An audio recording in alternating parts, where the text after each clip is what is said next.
the diary wedged between the floorboards of the Brown mansion's attic, its leather cover sticky with something that smelled like copper and rotted flowers.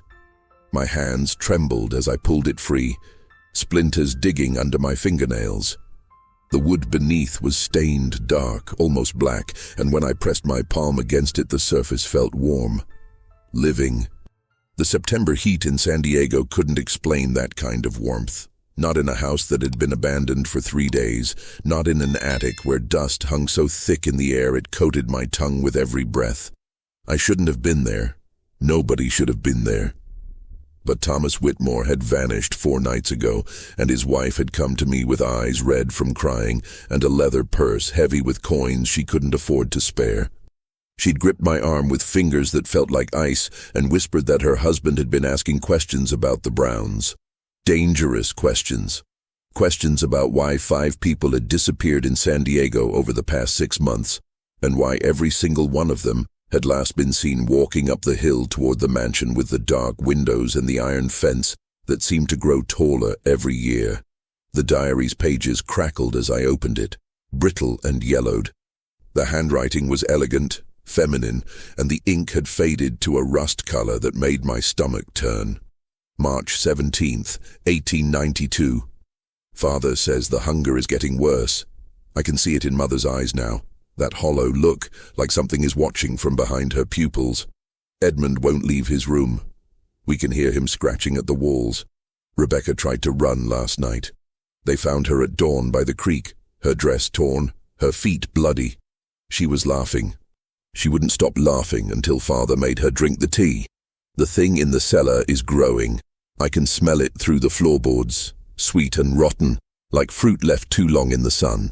Father says we fed it well this winter. He says we'll feed it better come summer. I don't want to write what we did to the Morrison boy. I don't want to remember his face. But if I don't write it down, if I don't make this real, I'll convince myself it was a dream. And that would be worse. That would mean I'm becoming like them. My throat closed.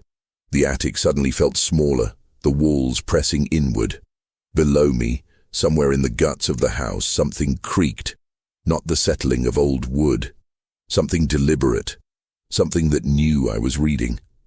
I flipped through more pages, my pulse hammering in my ears, names I recognized, dates that matched the disappearances. And drawings, crude sketches of symbols I'd seen carved into the fence posts around the Brown property, geometric patterns that hurt to look at directly, that seemed to shift when I glanced away. April the 2nd, 1892. Dr. Harrington came to examine Edmund today. He left within the hour, his face white as chalk. He wouldn't say what he'd seen in Edmund's room, but I heard him vomiting in the garden before his carriage pulled away. He hasn't returned our messages. Father is furious. He says we've been careless. He says the town is starting to notice. Mother suggested we move, but Father laughed. He said we can't move, not anymore, not since we opened the door. That's what he calls it, the door. I don't know what that means, but I know the cellar wasn't always there. I remember this house before Father brought back those books from his trip to the desert. Before the fever took Rebecca, and she came back different. Before Edmund started speaking in that voice that isn't his voice. Before we started feeding it. The floorboards beneath my feet groaned, and I froze. That warmth I'd felt earlier was spreading, creeping up through the soles of my boots. The air tasted wrong now, metallic and thick, like breathing through wet cloth. I needed to leave. Every instinct screamed at me to run, to get out of this house, to burn the diary and forget I'd ever read it. But Thomas Whitmore's wife was waiting for me, and somewhere in these pages was the truth about what had happened to her husband. If you are not yet registered with Soul Whispers, now is the time. Because what I discovered in that attic, what the Brown family had been hiding for decades, was worse than murder, worse than madness. And if you're hearing this story, if you've made it this far, then you need to understand that some secrets don't stay buried. Some secrets grow teeth. I turned to the next entry. April 9th, 1892. The Whitmore boy came to the house today. Young, maybe 20, with honest eyes and a notebook full of questions. He wanted to know about the land deeds, about Father's business dealings with the railroad. He said there were irregularities in the records. He said he was writing an article for the San Diego Tribune. Father invited him to dinner. My hands went numb. The diary nearly slipped from my grip. Thomas Whitmore had been there. He'd walked into that house just like I had, looking for answers, thinking he was investigating fraud or corruption or some mundane crime that made sense in daylight. He had no idea. None of us did. Father is preparing the cellar. He says it's been too long since the last feeding, that the thing is getting restless. I can hear it at night, moving beneath the floors, its breath rattling through the pipes. Mother says I shouldn't think of it as a thing. She says it has a name, that it knew our family before we came to America, that it followed us across the ocean because we belonged to it. I asked her what she meant. She showed me her wrists. Beneath the lace of her sleeves, her skin was covered in thin scars, hundreds of them, layer upon layer, so old some had faded to silver lines. Every Brown for 7 generations, she said. Every firstborn. We're marked before we can walk. We're claimed before we can speak our own names. I looked at my own wrists after she left. The scars are there. I'd convinced myself they were from childhood accidents, from playing in the garden, from climbing the oak tree behind the house. But now I see the pattern. Now I see the truth. We didn't choose this. It chose us. The diary went on, page after page of horrors written in that precise feminine hand.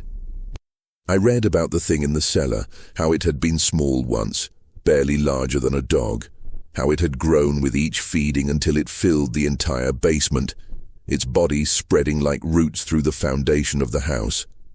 I read about the rituals, the specific way the victims had to be prepared, the words that had to be spoken in a language that predated English, that predated any language I knew. And I read about the curse. That was the word she used, curse. Not agreement, not bargain, not even possession. A curse. Because the Browns hadn't summoned this thing. They'd stumbled into it generations ago, in the desert outside of San Diego when the city was nothing but a mission and a handful of adobe buildings. They'd opened something that should have stayed closed, and it had latched onto their bloodline like a parasite, feeding not just on their victims, but on them, draining them slowly, making them need it as much as it needed them. The writer of the diary, I still didn't know her name, described how her father had tried to break the curse twice. Once by traveling east, putting 3,000 miles between himself and San Diego. He'd made it as far as St. Louis before the fever took him, before he'd woken screaming about something crawling inside his chest. He'd been back in San Diego within a week. The second time, he'd tried to starve it. He'd sealed the cellar, forbidden the family from going near it, posted guards to keep strangers away from the house. It had lasted 11 days. On the 12th day, the family's youngest son, only 6 years old, had walked into the cellar in his sleep and hadn't come out. They'd found his clothes folded neatly at the top of the stairs. Nothing else. After that, they'd stopped trying to escape. They'd started hunting. A sound from below jolted me back to the present. Not a creak this time. Footsteps.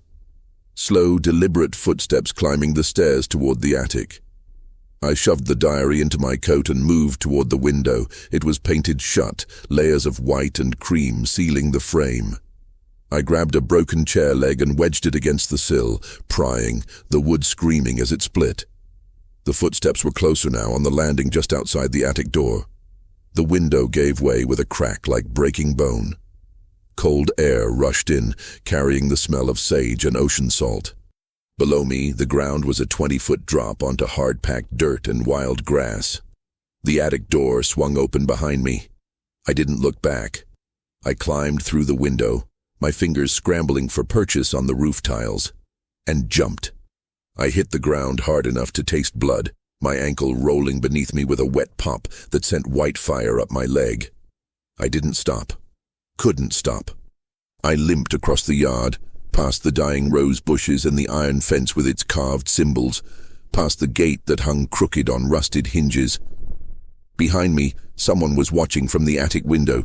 I felt their eyes on my back like cold fingers tracing my spine. But when I glanced over my shoulder, the window was empty.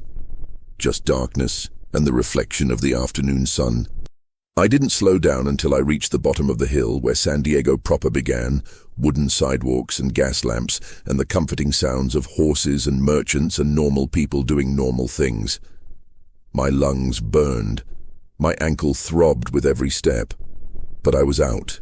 I was alive. And I had the diary. I spent the next 3 hours in a boarding house on 5th Street, hunched over the diary at a corner table, ignoring the suspicious looks from the landlady. I'd paid for a room and a pot of coffee that had gone cold an hour ago. My hands were still shaking. The entries grew worse as I read, more frequent, more desperate. The unnamed woman, she referred to herself only as I or we, never by name, as if writing her own identity might make her more real, more culpable, documented every feeding in clinical detail, the preparation, the ritual, the aftermath. But it was the pattern that made my skin crawl. The timing, every 6 weeks, exactly 6 weeks. Like clockwork, as if the thing in the cellar had a metabolism, a biological need that operated on a precise schedule. Miss a feeding, and the family would sicken.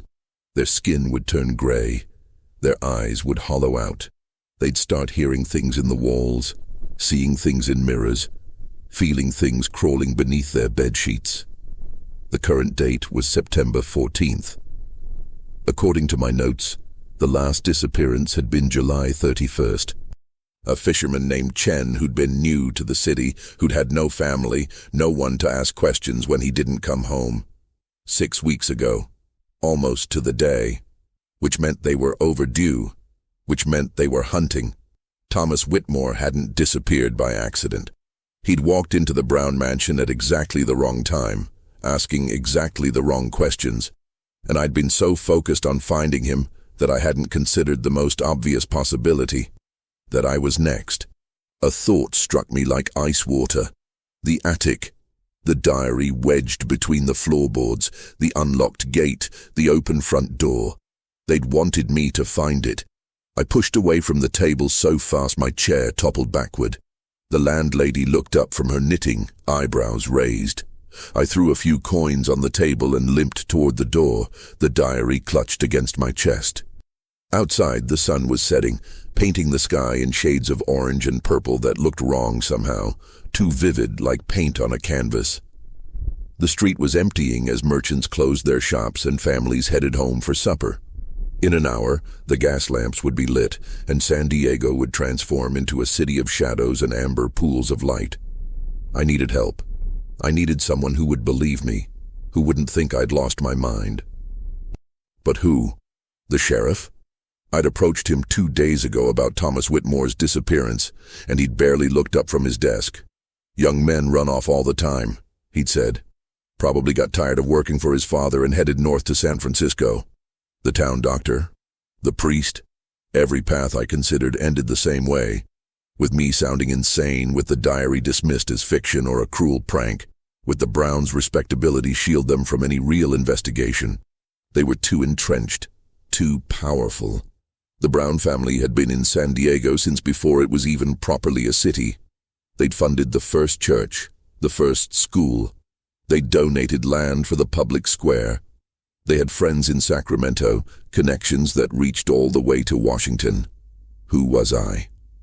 A private investigator, barely 30 years old, with a rented office above a saloon and a reputation for finding lost dogs and cheating husbands.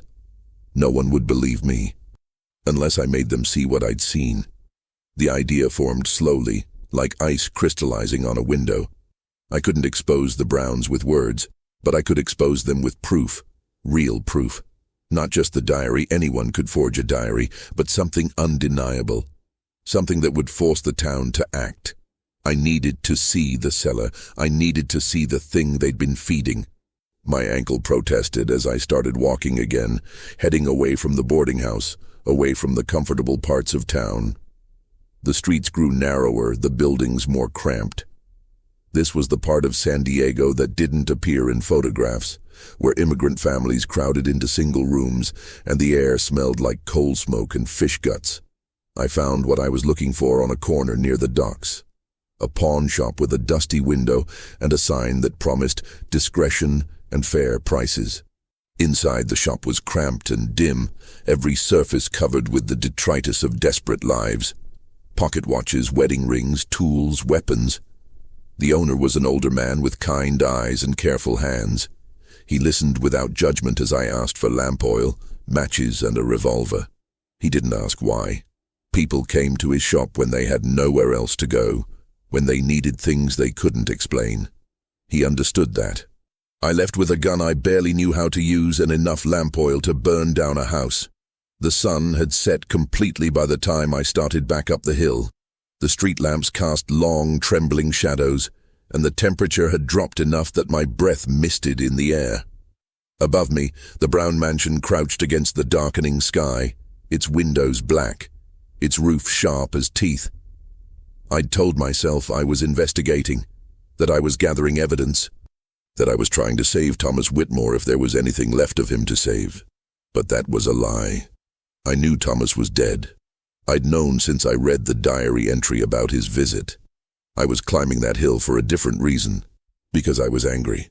Because the Browns had been killing people for decades, maybe longer, and no one had stopped them.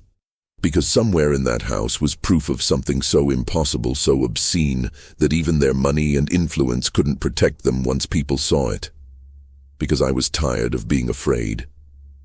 The gate was still open, still waiting. I slipped through and crossed the yard, moving slowly, testing each step before putting my weight down. The grass was brittle beneath my boots, dead despite the recent rains. Nothing grew near the house. I'd noticed that before, but hadn't thought much about it. Now it felt deliberate, as if the ground itself was rejecting whatever lived here.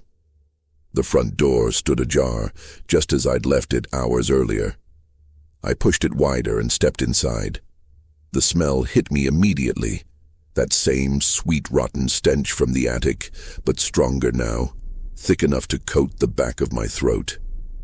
I pulled my collar over my nose and mouth, but it didn't help. The smell wasn't just in the air. It was in the walls, soaked into the wood, into the fabric of the house itself. I lit the lamp I'd brought, adjusting the flame until it cast a steady yellow glow. The entrance hall looked different at night. The shadows moved wrong, flickering and stretching in ways that didn't match the lamp's movement.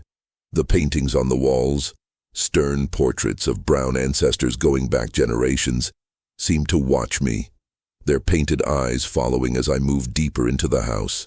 I found the cellar door at the back of the kitchen, behind a pantry shelf that had been pulled away from the wall. The door was solid oak, reinforced with iron bands, and it was locked.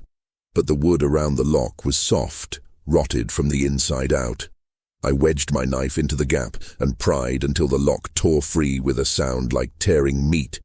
The door swung open on silent hinges. Beyond it, stairs descended into absolute darkness.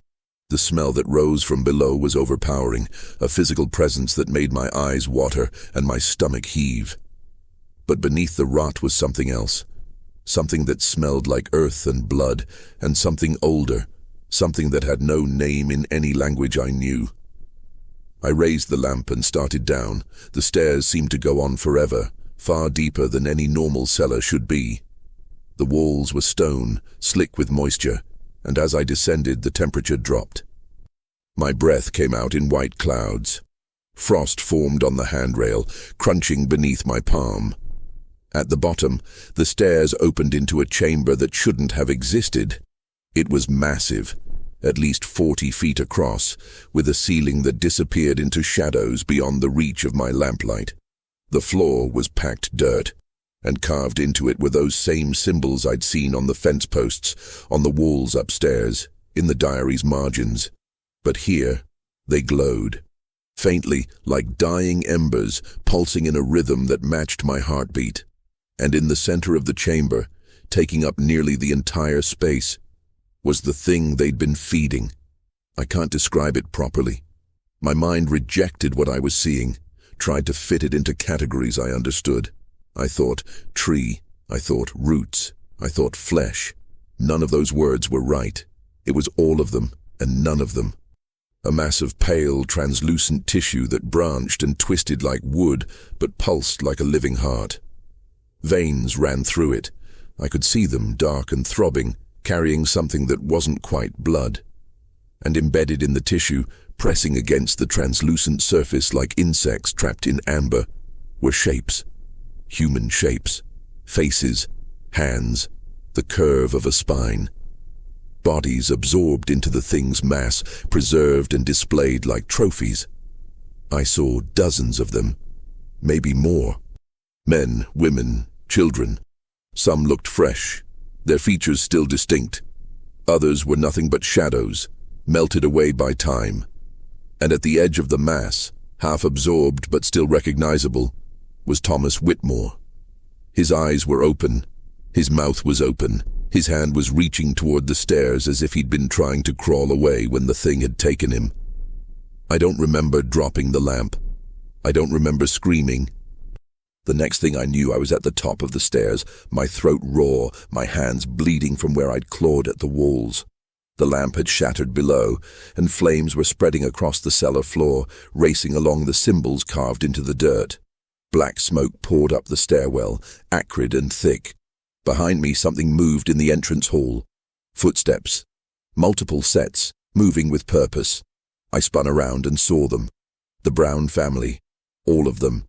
The father was tall and gaunt, his skin stretched too tight over his skull, his eyes sunken but burning with an intensity that made me want to look away. The mother stood beside him, beautiful in a terrible way, her face porcelain smooth and ageless. Behind them, 3 children, too old to be children, too young to be adults, caught in some impossible in-between state. They were all smiling. "You shouldn't have come here," the father said. His voice was soft, cultured, but underneath it was something else. Something hungry. "We were hoping you'd simply take the diary and leave. Tell your story. Let people think we're monsters. We've survived worse accusations. But you couldn't leave it alone," the mother added.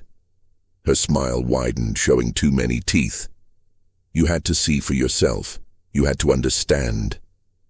One of the children, a boy, maybe 15, with his father's gaunt features, tilted his head. "The cellar's burning," he said, as if remarking on the weather. "It won't matter. It'll grow back. It always does." They moved closer, and I realized they weren't walking. They were gliding, their feet not quite touching the floor. The smoke from the cellar was rising around them, wrapping around their bodies like living things. And in the smoke I saw it. The things reach its roots, spreading through the house, through the family, binding them together into one massive organism. They weren't feeding it. It was feeding on them. Had been for generations, and they'd accepted it, embraced it, become so entangled with it that they couldn't tell where the thing ended and they began. I ran, not toward the front door. They were blocking that path. Instead, I crashed through the parlor, knocked over furniture, shattered a window with a chair. I dove through, felt glass tear my coat, my skin, and hit the ground outside, rolling. The gun fell from my pocket, spinning away into the darkness. Behind me, the mansion was burning. Orange light flickered in the windows. Black smoke poured from the broken glass, thick and oily, spreading across the sky like a stain. But the family wasn't fleeing. Through the smoke, I could see them standing in the entrance hall, perfectly still, their faces turned toward the cellar. Waiting. Watching. As if the fire was exactly what they wanted. I didn't understand. Not then. I grabbed my gun, stumbled to my feet, and ran down the hill. My ankles screamed. My lungs burned.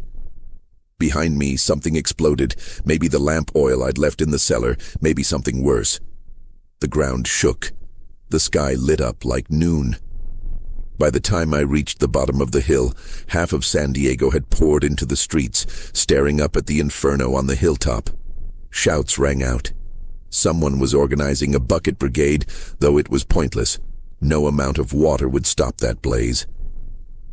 I melted into the crowd, just another face in the chaos, and tried to catch my breath. The mansion burned all night. By dawn, it was nothing but a blackened skeleton. The walls collapsed, the roof gone, everything reduced to ash and charred wood. The sheriff and the fire brigade spent the morning searching the ruins for bodies. They found nothing. No bones, no remains, not even teeth. The Browns had vanished. For 3 days I waited. I kept the diary hidden, expecting someone to come looking for it, for me. But no one did. The town mourned the loss of the mansion, talked about the tragedy, about how the Browns had been pillars of the community. A few people whispered about arson, but there was no proof, and the whispers faded quickly. On the 4th day, I went back. The hill was still black with soot, the air heavy with the smell of burnt wood. The ruins of the mansion stood like broken teeth against the sky. Yellow tape marked off the area, but there were no guards. No one wanted to be up there.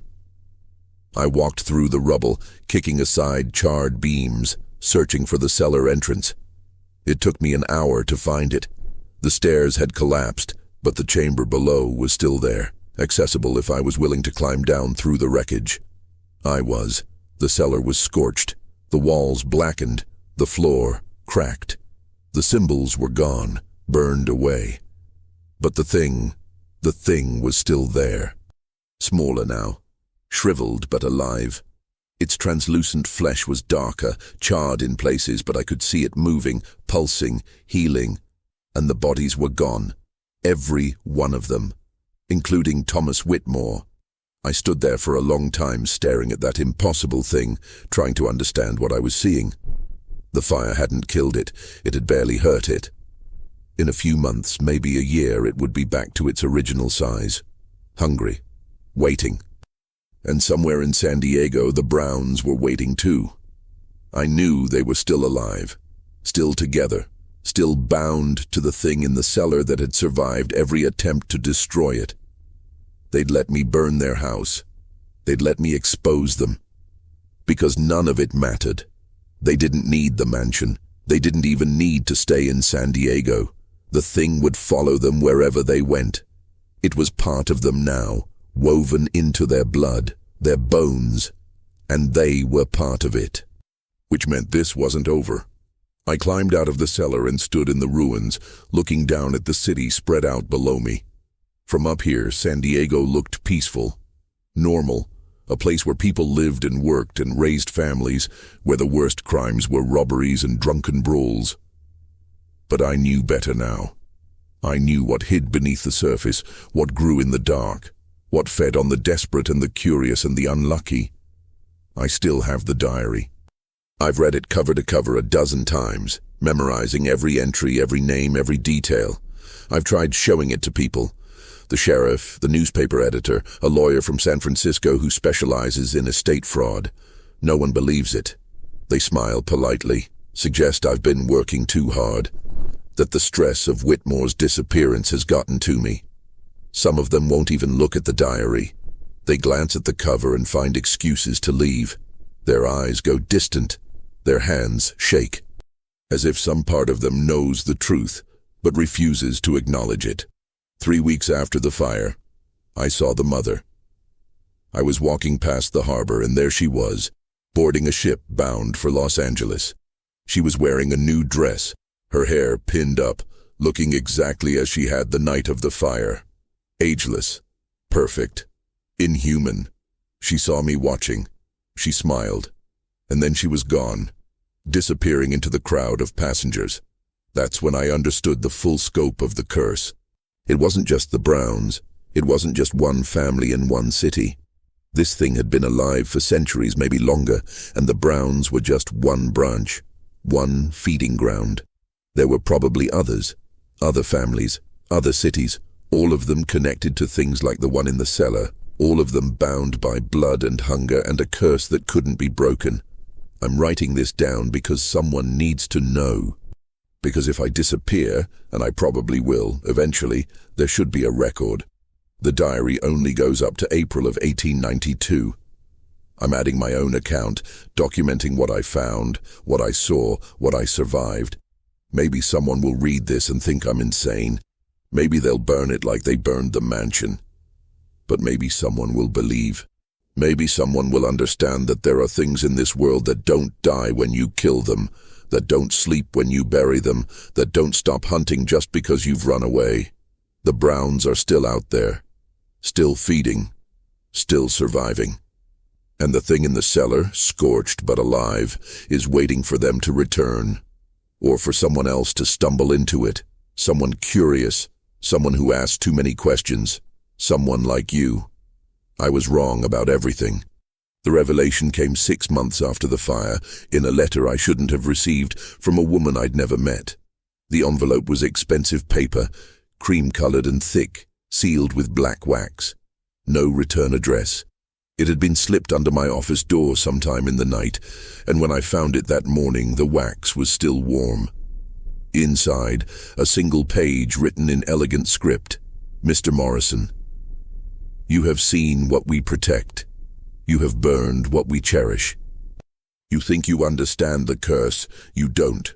You've been looking at the shadow and calling it the monster. The truth is worse than hunger, worse than death. We are not the prisoners. We are the door. The thing in the cellar is not a parasite. It is a guardian.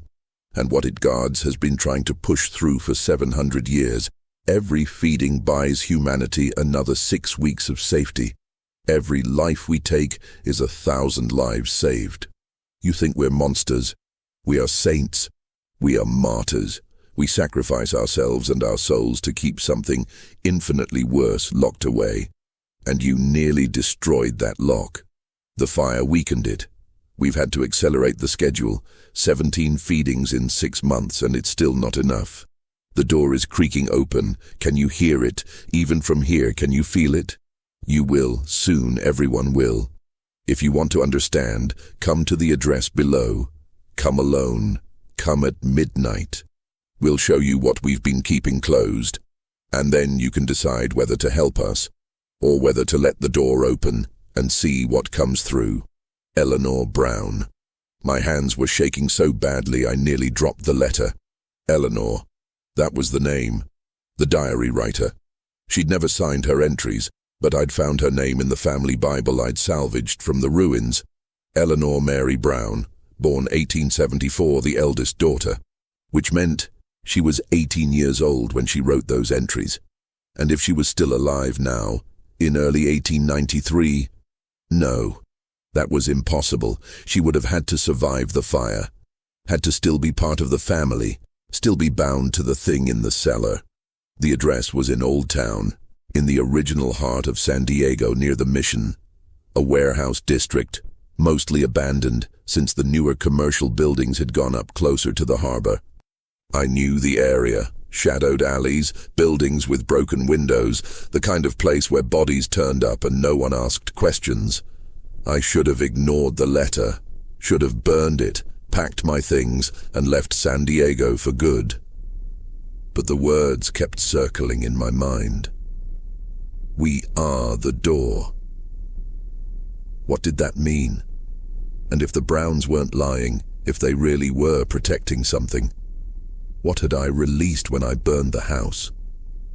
The question haunted me. For 6 months, I'd been telling myself I'd done the right thing. I'd exposed the Browns. I'd destroyed their feeding ground. I'd saved future victims. But if Eleanor was telling the truth, if the thing in the cellar wasn't the real threat, I had to know. That night I took a carriage to Old Town, telling the driver to let me off 3 blocks from the address. I walked the rest of the way, my hand on the revolver in my coat pocket. The moon was a thin crescent, barely providing enough light to see by. The buildings loomed like tombstones, their windows empty and black.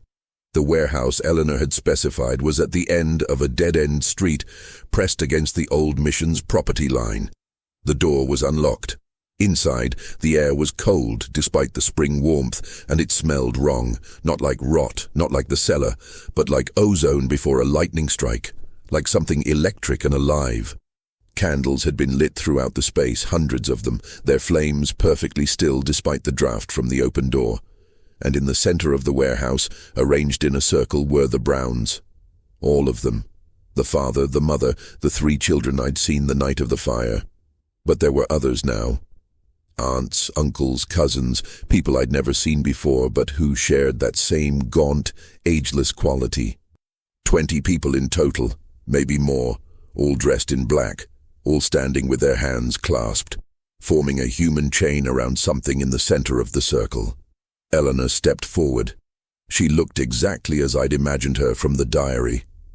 Young, beautiful, with dark hair and darker eyes. But there was a weariness to her that made her seem ancient. She moved like someone carrying an impossible weight. "You came," she said. Not a question, a statement. "I wasn't sure you would." "What is this?" My voice came out hoarse. "Proof," Eleanor said simply. She gestured to the circle. "Look." I moved closer, my pulse hammering. The Browns didn't acknowledge me. They stood perfectly still, their eyes closed, their lips moving in silent synchronization. And in the center of their circle, suspended about 3 feet off the ground, was something. It looked like a wound in reality, a tear in the fabric of space, its edges flickering and raw.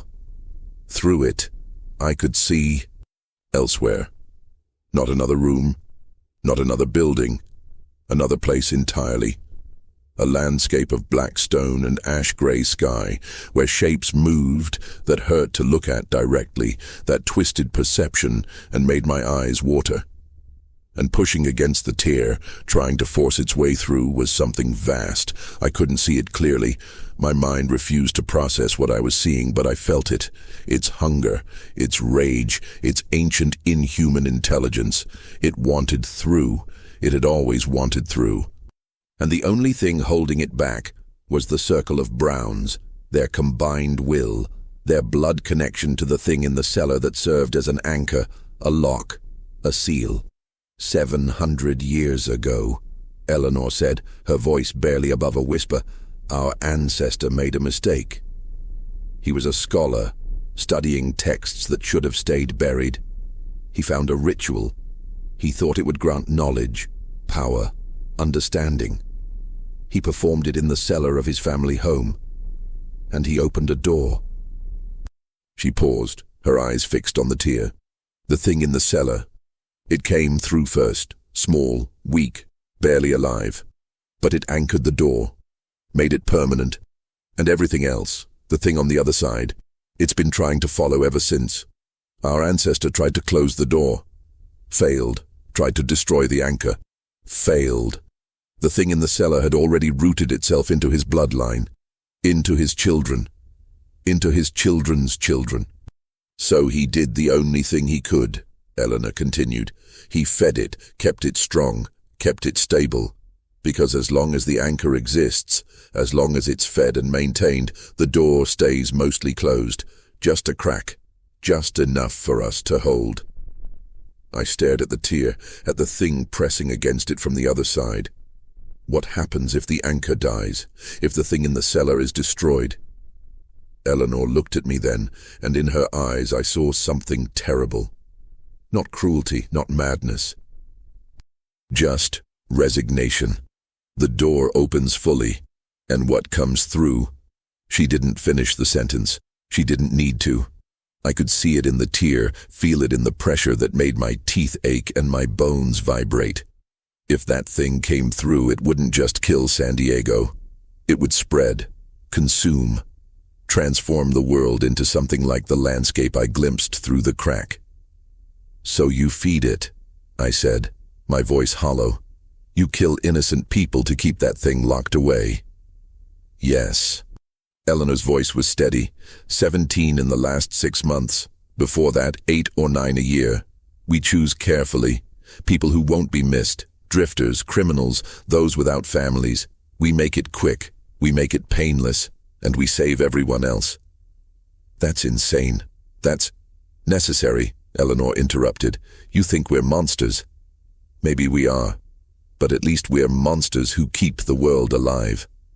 She took a step closer, and I realized how tired she looked. How old her eyes seemed despite her young face.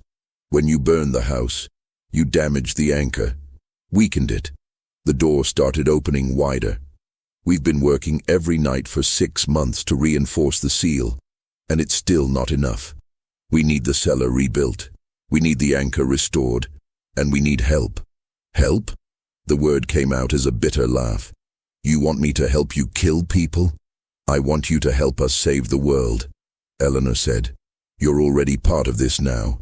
You've seen too much. And whether you help us or not, the door is going to keep pushing.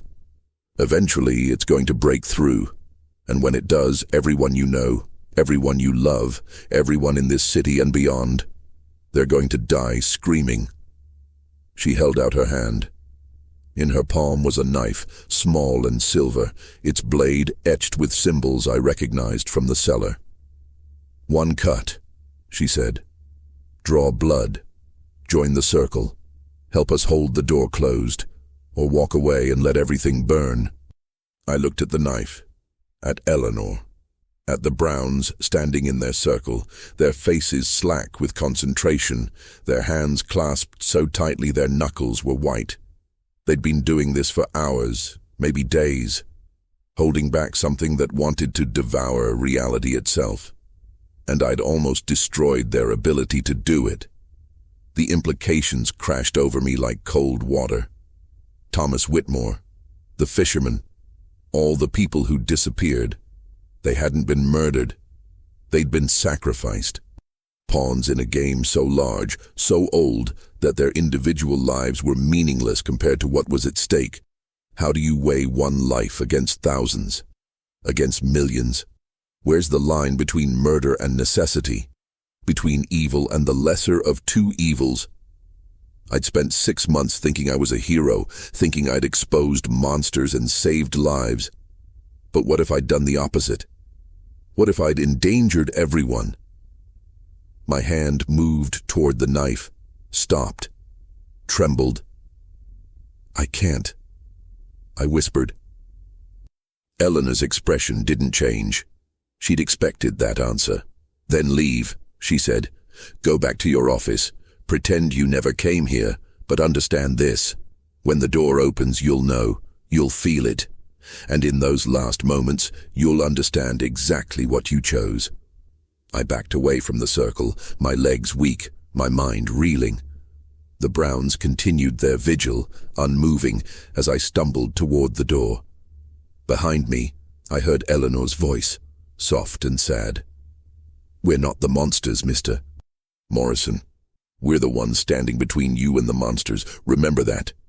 I ran. Out of the warehouse into the night, my breath coming in gasps. The cool air did nothing to clear my head. Nothing made sense. Nothing felt real. For weeks after, I tried to go back to my life.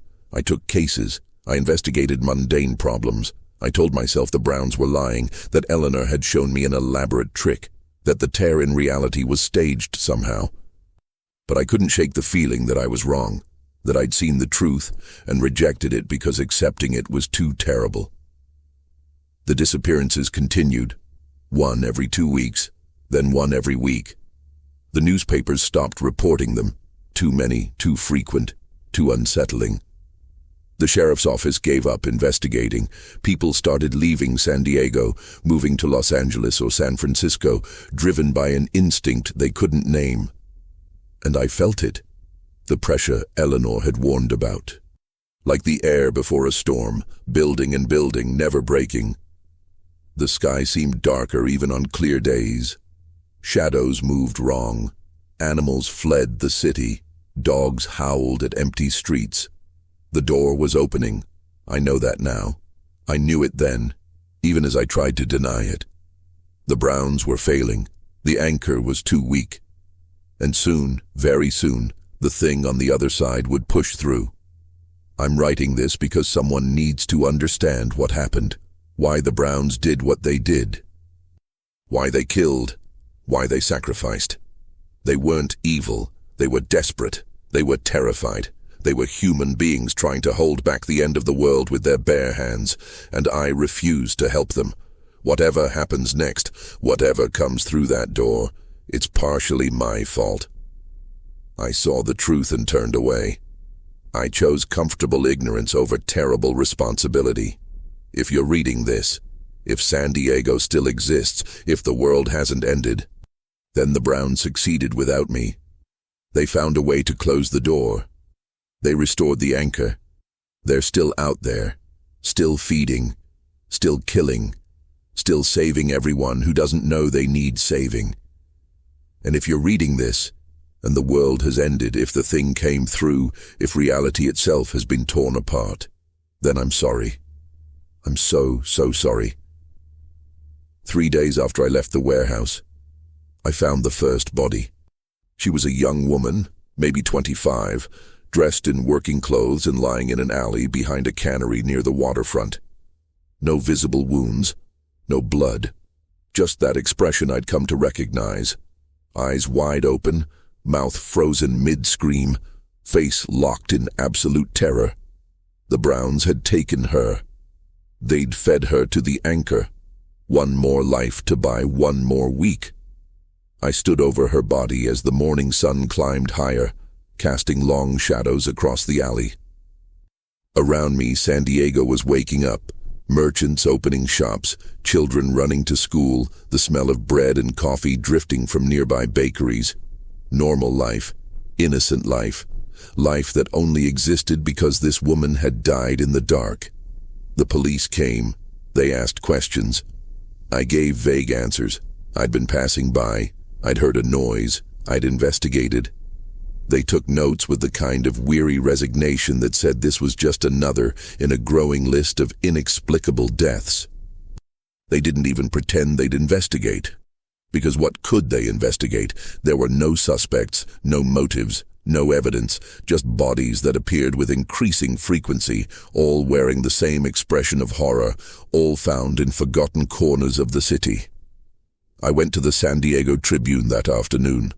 The editor, a tired man named Henderson with ink stains on his fingers and cynicism in his eyes, listened to my request with barely concealed impatience. "I want to run a story," I said, "about the disappearances, about the pattern, about what's really happening." Henderson leaned back in his chair. "And what is really happening, Mr. Morrison?" I opened my mouth, closed it. How do you explain that a family has been making human sacrifices for 700 years to keep an interdimensional horror from consuming reality? How do you make that sound credible? "There's something in this city," I said finally. "Something dangerous. And people need to know. People need to feel safe," Henderson corrected. "They need to believe their government can protect them, that the police are effective, that tragedies are explainable. What they don't need is panic." He paused. "I'm sorry about Thomas Whitmore. I know he was your client. But publishing unsubstantiated fears won't bring him back." I left the office with clenched fists and a growing sense of helplessness. The Browns were untouchable. Not because they were powerful, though they were, but because the truth about them was too impossible to believe. That night, I sat in my office with a bottle of whiskey and the diary, reading Eleanor's entries again, searching for something I'd missed. Some weakness, some alternative, some way to stop the killings without opening the door. I found nothing, just page after page of resignation. Of a young woman who'd realized the trap she'd been born into and accepted it because the alternative was unthinkable. May 15th, 1892. I met a boy today at the market. He smiled at me. He asked if he could walk me home. I said no because I knew what I was. I knew what I carried in my blood. I knew that anyone who got close to me would eventually learn the truth. And then I'd have to choose between killing them or letting them destroy everything. This is what the curse really is. Not the hunger, not the thing in the cellar. It's the isolation, the knowing that you can never be fully human because being human means being vulnerable, being connected, being loved, and we can't risk any of that. We're not people anymore. We're functions, we're mechanisms in a machine designed to keep the door closed. Sometimes I wonder if it would be better to let it open, to let the thing through, to let the world end rather than continue this endless cycle of death and loneliness. But then I think of all the people who don't know, all the mothers and children and lovers who wake up each morning and go about their lives believing tomorrow will come, and I know I can't make that choice for them. So I'll keep feeding it, keep killing, keep being the monster that lets them stay innocent. The entry ended there. I sat staring at the page for a long time, the whiskey burning in my stomach, my thoughts spiraling. Eleanor was right about one thing. The curse wasn't just the supernatural horror, it was the moral weight, the impossible responsibility. Every person the Browns killed was both a murder and an act of salvation. Every life they took saved countless others. How do you live with that? How do you wake up each morning knowing you're a murderer and a hero simultaneously? I thought about the woman in the alley, her face, her terror, the life she'd had, the dreams she'd been carrying, the people who would mourn her. And I thought about the thing pushing against the door, about what would happen if the Browns failed, about entire cities reduced to ash, about reality itself twisting into something unrecognizable, about suffering on a scale that made one death seem microscopic. What would I choose? If I had Eleanor's power, her responsibility, what would I do? I wanted to believe I'd find another way, that I'd search for a solution that didn't require murder, that I'd be better than the Browns. But deep down I knew the truth. There was no other way. The anchor couldn't be destroyed, the door couldn't be closed permanently, and the thing on the other side would never stop pushing. The only choice was how many people to sacrifice to save everyone else. The knock on my door came just after midnight. I knew who it was before I opened it.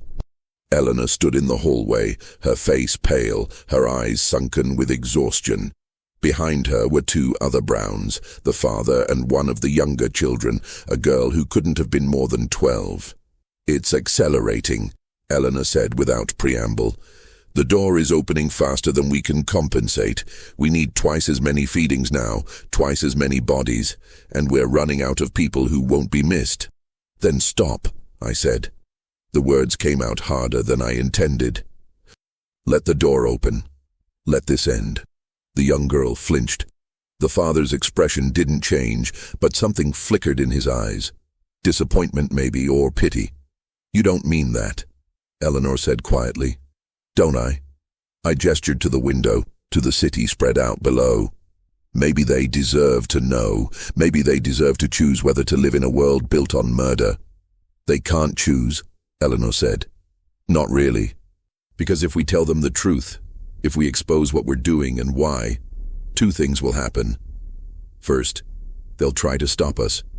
They'll hunt us down, kill us, destroy the anchor out of moral outrage. And second, even if we somehow convinced them of the danger, even if they believed us, they couldn't help. The anchor only responds to brown blood. Only we can feed it. Only we can hold the door." She stepped closer, her voice dropping. "So the choice isn't between murder and transparency. It's between secret murder that saves the world and public murder that accomplishes nothing except making everyone complicit in their own destruction. There has to be another way," I said, but the words sounded weak even to me. "Then find it." Eleanor's voice cracked. "Find it and we'll do it. We're not monsters by choice, Mr. Morrison. We're monsters by necessity. If you have a better solution, if you have any solution that doesn't end with the door opening and everything dying, please, tell us." I couldn't, because there wasn't one. I'd spent months searching, and every path led back to the same conclusion. The Browns were doing what had to be done, and hating them for it was a luxury I couldn't afford.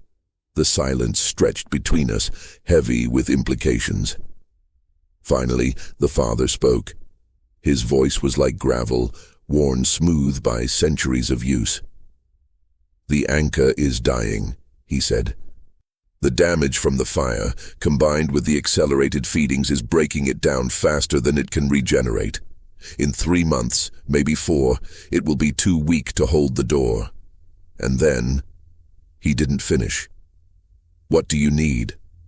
The question came out of me before I could stop it. Eleanor's expression shifted. Hope, relief, something that looked almost like gratitude. "We need to rebuild the cellar," she said. "Properly this time. With new symbols, new rituals, new blood to strengthen the connection. But we can't do it ourselves. The sheriff is watching us too closely after the fire. The town council has questions. We need someone who isn't a Brown. Someone who can work without raising suspicion." "You want me to help you build a killing ground?" I said it flatly, letting the words hang in the air. "We want you to help us save the world," Eleanor corrected. Again. I looked at each of them. Eleanor, the father, the young girl who was probably being groomed to take over when Eleanor grew too old, too tired, too broken by the weight of what she'd done. They weren't asking me to become a murderer. They were asking me to become complicit in a system of murder that had kept humanity alive for 700 years. And the terrible thing was, I was already complicit. The moment I'd seen the door, the moment I'd understood what the Browns were holding back, I'd lost the ability to claim ignorance. I couldn't unsee the truth. I couldn't pretend the choice didn't exist. Either I helped them, or I condemned the world through my inaction. "I need time," I said. Eleanor nodded. "We have a week, maybe 2. After that, the door will be open enough that no amount of feeding will close it again." They left. I stood in my office doorway watching them disappear into the night. 3 shadows moving through a city that slept peacefully because of them, that hated them without knowing they were the only thing standing between safety and annihilation. The next day, I started gathering materials. Stone from the old mission, iron from a blacksmith who asked no questions, books from a private collector who dealt in texts that weren't quite legal. I told people I was renovating a property. No one questioned it. No one cared. At night, I worked in the ruins of the Brown mansion. The foundation was still intact, the cellar accessible through the collapsed walls. I cleared debris, carved new symbols into the floor following diagrams Eleanor had given me, mixed mortar with compounds that smelled like sulfur and salt and blood. The work was exhausting. My hands blistered, then calloused. My back ached. But the physical pain was almost a relief. It gave me something to focus on besides the moral calculus that consumed my thoughts during every waking moment. 1 life versus thousands, 10 lives versus millions. Where's the line? When does the math stop mattering and the humanity begin? I didn't have answers. I just kept working. On the 5th night, Eleanor came to check my progress. She walked through the half-rebuilt cellar, examining the symbols, testing the structural integrity of the new walls. She nodded slowly, almost surprised. "You're good at this," she said. "I'm good at a lot of things I wish I wasn't," I replied. She looked at me then, really looked at me, and I saw recognition in her eyes. She understood. We were the same now, both of us carrying knowledge that corroded the soul.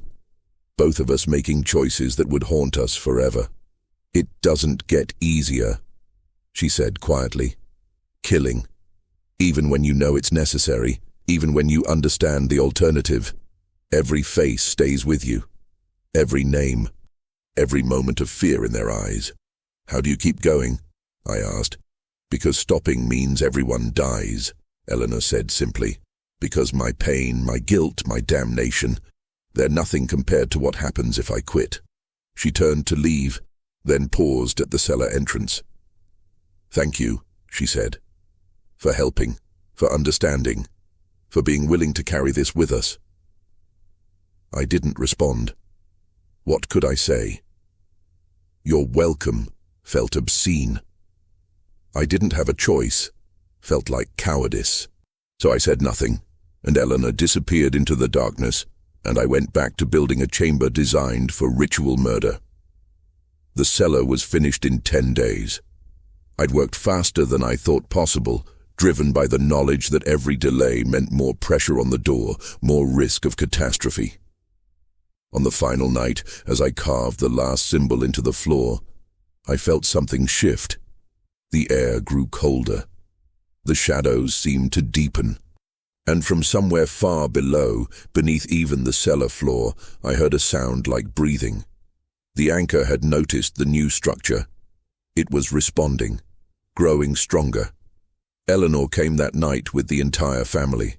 They formed their circle in the rebuilt cellar, their hands clasped, their voices rising in that ancient language I didn't understand. And in the center of the circle, suspended in the air like before, the tear appeared, smaller than I remembered. The door was closing again. The ritual lasted until dawn. When it ended, the Browns looked marginally less exhausted. The father's shoulders weren't quite as hunched. Eleanor's eyes weren't quite as hollow. "It's working," she said. "The new structure is stronger than the old one. The anchor is stabilizing." "For how long?" I asked. "Long enough?" She didn't elaborate, didn't need to. We both understood that long enough meant until the next crisis, the next weakness, the next time the door tried to push open and the Browns had to throw more lives at it to keep it closed. This was forever. This was the curse, not just for them, but for anyone who knew, anyone who helped, anyone who made the choice to prioritize the many over the few. I'd become part of it now, part of the machine, and I couldn't walk away. The woman's name was Sarah Chen. I learned that later, after it was done, after the Browns had taken her and fed her to the anchor, and I'd helped them hide the evidence. She was a seamstress, recently arrived from San Francisco, with no family in San Diego and few friends. Perfect. Forgettable. A life that could disappear without ripples. I'd watched from the shadows as Eleanor approached her on a quiet street near the docks. I'd seen the exact moment the drug took effect. Sarah's eyes going glassy, her body going slack. I'd helped load her unconscious form into the carriage, and I'd stood in the rebuilt cellar while the Browns performed their ritual, while Sarah Chen's life drained into the anchor, and the door closed a fraction more. She never woke up. Eleanor had insisted on that. The victims never knew what was happening, never suffered beyond a moment of confusion before the drug took hold. It was mercy, she said. The only mercy they could offer. But I saw Sarah's face anyway. Even with her eyes closed, even with death coming peacefully, I saw her. And I knew I'd see her every day for the rest of my life. That was 3 months ago. Since then, there have been 11 more. 11 people whose names I know, whose faces I've memorized, whose absence from the world is my responsibility as much as the Browns. I keep a journal now, not like Eleanor's diary. I don't record details of the rituals, don't describe the methods. I just write names and dates. A ledger of the cost we pay to keep the door closed. Sarah Chen, April 3rd. Michael O'Brien, April 17th. Ana Rodriguez, May 1st. On and on, a growing list of people who died so that everyone else could live. The work has become routine in the worst possible way. I've learned to identify potential victims, people who won't be missed, who live on society's margins, who've somehow fallen through the cracks. I've learned to help with the preparation, the disposal, the cover-up. I've learned to live with the weight of it. Or maybe I haven't learned to live with it. Maybe I'm just surviving. There's a difference. San Diego has stabilized. The disappearances continue, but at a sustainable rate, 1 every 2 weeks, carefully timed, carefully chosen. The door has closed to barely a crack. The pressure that had been building has eased. Life goes on. People still leave the city, driven by an instinct they can't name. But others arrive to replace them. The economy grows. New buildings rise. Children are born. It's almost possible to pretend everything is normal. Almost. But I know better. I see the Browns in the street sometimes, going about their public lives, maintaining their respectable facade. I see Eleanor at the market, smiling and chatting with merchants, playing the role of the genteel young woman. And I see the exhaustion in her eyes, the weight she carries, the knowledge that she'll be doing this for the rest of her life. We don't speak in public. Can't risk the association. But sometimes, late at night, she comes to my office. We don't talk about the killings, don't discuss the anchor or the door. Instead, we sit in silence, two people who understand each other in ways no one else could, sharing the burden of impossible knowledge. "Do you ever regret it?" she asked me once. "Helping us?" I thought about that for a long time. "Every day," I said finally, "but I'd regret not helping more." She nodded. She understood. That was the curse. Not the supernatural horror, not the thing in the cellar, but the knowing. Once you understood the stakes, once you saw the door and what pushed against it, you couldn't unknow it, couldn't unsee it. You were trapped by comprehension. The sheriff called me in last week. He wanted to know about the disappearances, about whether I'd noticed any patterns in my private investigation work. I told him what I always tell people, that San Diego is growing, that transients come and go, that sometimes people just vanish. He didn't believe me. I could see it in his eyes. But he couldn't prove anything, couldn't even articulate what he suspected. The truth was too impossible. Even if I confessed everything, showed him the cellar, the anchor, the door, he wouldn't believe it. He'd think I was insane. And maybe I am. Maybe this whole thing is a delusion, a shared psychosis between me and the Browns. Maybe there is no door, no interdimensional horror, no 700-year curse. But I've seen it. I've felt it. I've watched the door push open and felt the wrongness radiating from the other side. That wasn't delusion. That was real. And if it's real, then the killings are necessary. The math is simple, even if living with it is impossible. I'm writing this not as a confession. Confessions imply seeking forgiveness, and I don't deserve that, but as documentation. Someone should know what we did, what we're still doing, what we'll keep doing for as long as the door exists. The Browns will continue their work. Eleanor will grow old, will pass the responsibility to her children, who will pass it to theirs. The cycle will continue for generations, maybe centuries more, and as long as they're successful, as long as the door stays closed, the world will never know how close it came to ending. How many lives were sacrificed in secret to preserve everything else. They'll never build statues to the Browns. They'll never write songs about Eleanor's courage or her father's sacrifice. History won't remember them as heroes. If history remembers them at all, it will be as a cautionary tale about a family touched by madness. And maybe that's right. Maybe heroes don't make the choices we've made. Maybe real heroes would have found another way, something better than secret murder and eternal guilt. But we're not heroes. We're just people who saw something impossible and made an impossible choice. We're the ones who carry the weight so others don't have to. We're the ones who damn ourselves so the world can stay innocent. That's not heroism. That's just survival. The ugly, brutal mathematics of staying alive when the alternative is extinction. Last night, I dreamed about Sarah Chen. In the dream, she was alive, working at her sewing machine, humming a tune I didn't recognize. She looked up and saw me watching. She smiled. "It's all right," she said. "I understand. Someone had to." I woke up with tears on my face. Because that's the fantasy, isn't it? That the victims would understand. That they'd forgive us.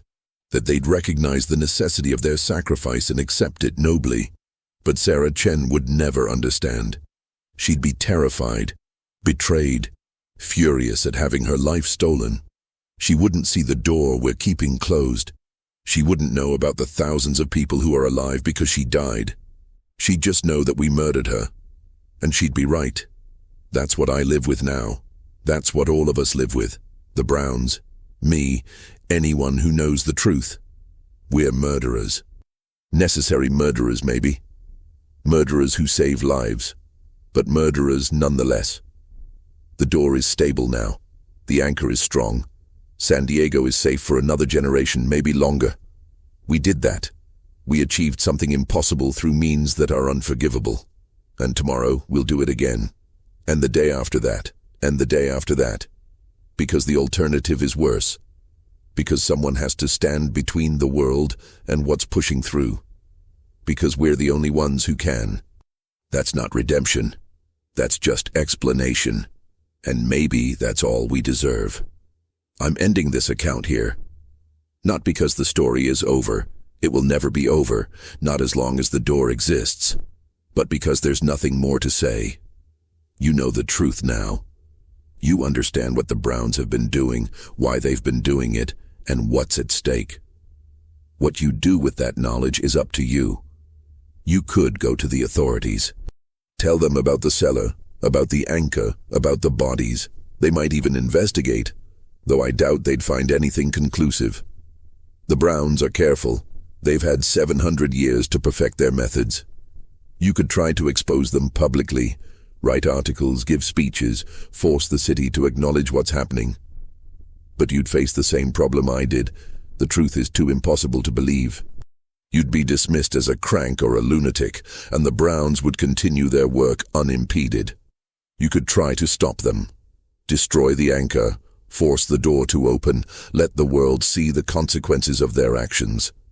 But then you'd be responsible for whatever comes through. For every death, every transformation, every moment of suffering that follows. Could you live with that? Or you could do what I did. Accept the impossible choice. Help them. Become complicit in keeping the door closed. Carry the weight of necessary murder for the rest of your life. There's no good option. There's no moral high ground. There's just the choice between active participation in evil or passive acceptance of extinction. I made my choice. Eleanor made hers.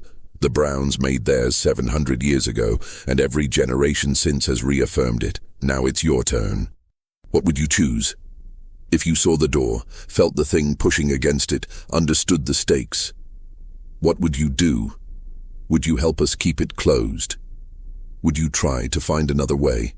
Would you let it open and damn the consequences?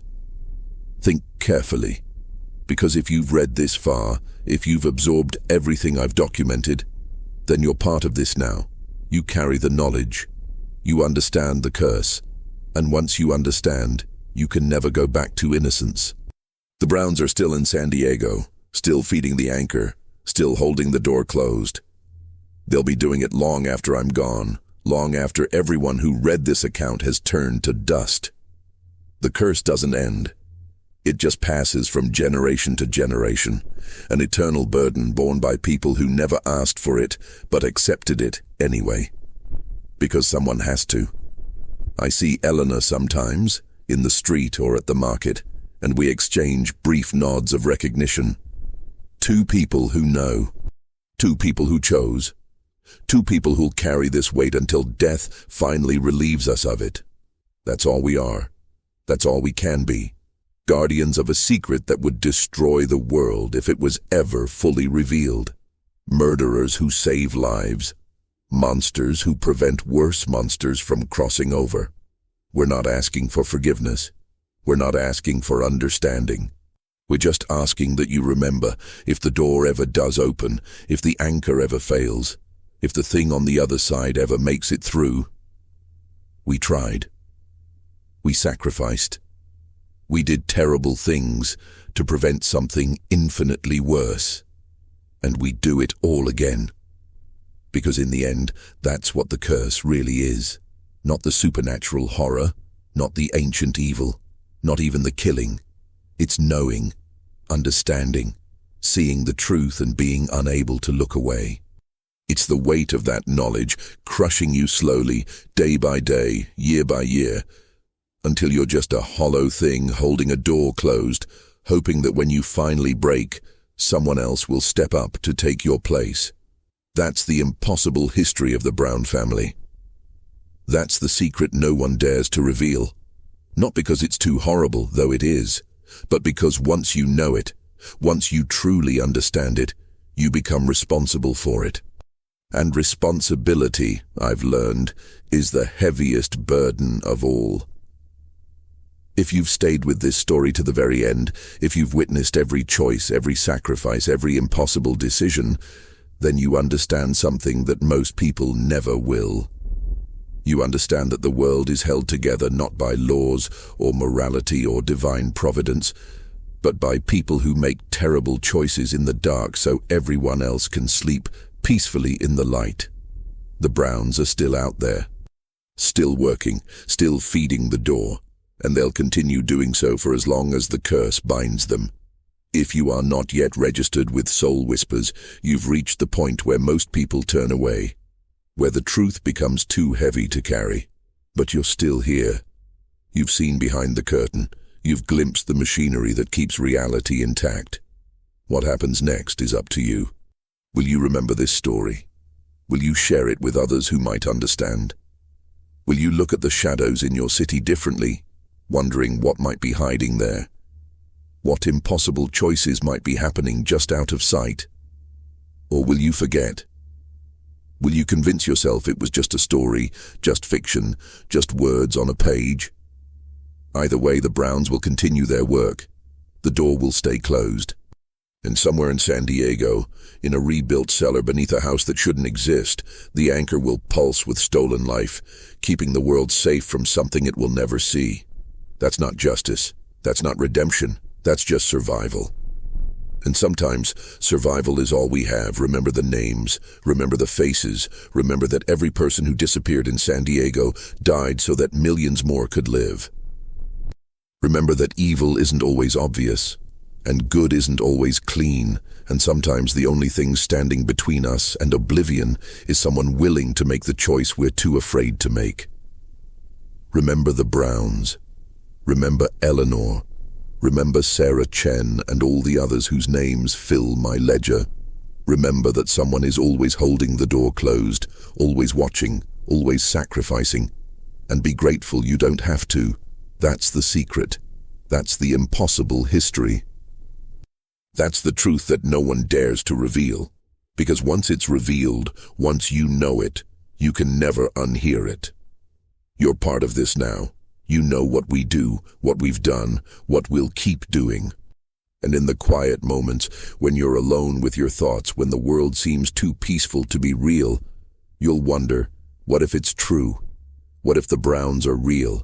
What if there really is a door and something pushing against it and people dying in secret to keep it closed? What if the world you know, the safety you feel, the future you're counting on, what if it all exists only because someone made a choice you could never make? What then? Live with that question. Carry it like we carry our ledgers. Let it haunt you like Sarah Chen's face haunts me. And if you have the courage, if you have the strength, tell someone else. Share this impossible history. Let the knowledge spread, even if no one believes it, even if they think it's fiction. Because stories have power. Truth has weight, and maybe somewhere someone will read this and understand. Someone will see the door for what it is. Someone will recognize the curse and choose, as we chose, to help hold it closed. Or maybe not. Maybe this account will fade into obscurity, dismissed as the ravings of a madman or the creative fiction of someone with a twisted imagination. Either way, the work continues. The door stays closed, the world survives, and we pay the price over and over, forever. That's the impossible history of the Brown family. That's the secret no one dares to reveal. That's the truth you now carry. What will you do with it?